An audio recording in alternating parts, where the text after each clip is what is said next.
Psychiatric కౌన్సిలర్లకు ఇప్పుడు మంచి అవకాశం. జిల్లాకు ఒక ఇద్దరిని రాష్ట్ర ప్రభుత్వం అధికారికంగా ఎంపిక చేస్తోంది.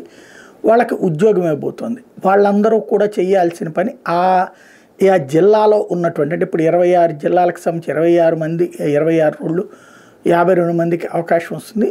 ఆయా జిల్లాల్లో ఎవరైతే 10th క్లాస్ ఇంటర్మీడియట్ ఈ చదువుల సందర్భంగా డిప్రెషన్కి గురయ్యేటటువంటి విద్యార్థులకు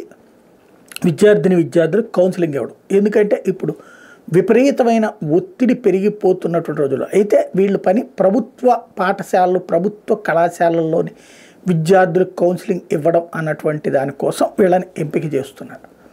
అయితే రాష్ట్ర ప్రభుత్వం నారా లోకేష్ గారు ఒక చక్కటి నిర్ణయం తీసుకున్నారు. చాలా మంచి ఆలోచన. అయితే జిల్లాకి ఇద్దరు సరిపోతారని నేను అనుకోను, ఇంకా ఎక్కువే అవసరం ఉంటుంది. దానికి తోడుగా పిల్లలతో పాటు తల్లిదండ్రులకు కూడా కౌన్సిలింగ్ నిర్వహించాలి. ఎందుకంటే ఒక పిల్లాడికి నాకు ఈ చదువు ఎక్కట్లేదు అంటే నువ్వు చచ్చినట్టు చదవాల్సిందే. తనకి మ్యాథ్స్ మీద ఇష్టం లేదు మొర్రో అంటే లేదు నువ్వు ఇంజనీర్ కావాల్సిందే.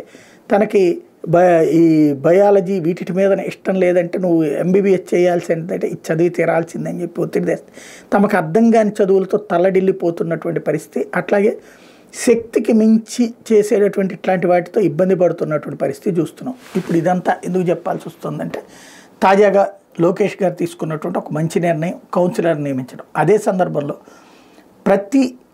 అంటే ఇది సర్వశిక్ష అభియాన్ కిందన తీసుకొస్తున్నారు. ఇది కేంద్ర ప్రభుత్వ మార్గదర్శకాలు కూడా ఇక్కడ అమలు చేయబోతున్నారు. ఇది ఒక ఎత్తు అయితే రాష్ట్రంలోని ప్రతి కళాశాల కూడా అట్లాగా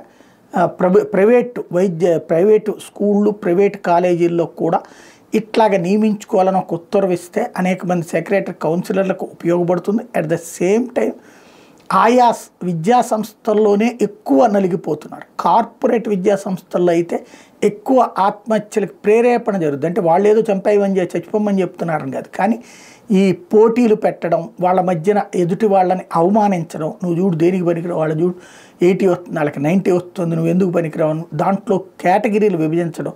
నువ్వు డి కేటగిరీ, నువ్వు సి కేటగిరీ, నువ్వు బి కేటగిరీ అంటే పనికిరావు అన్నటువంటి ఒక ఆత్మన్యూనతాభావాన్ని క్రియేట్ చేయడం, తద్వారా జరుగుతున్నటువంటి పరిస్థితిని గుర్తుపెట్టుకోవాల్సి ఉంది.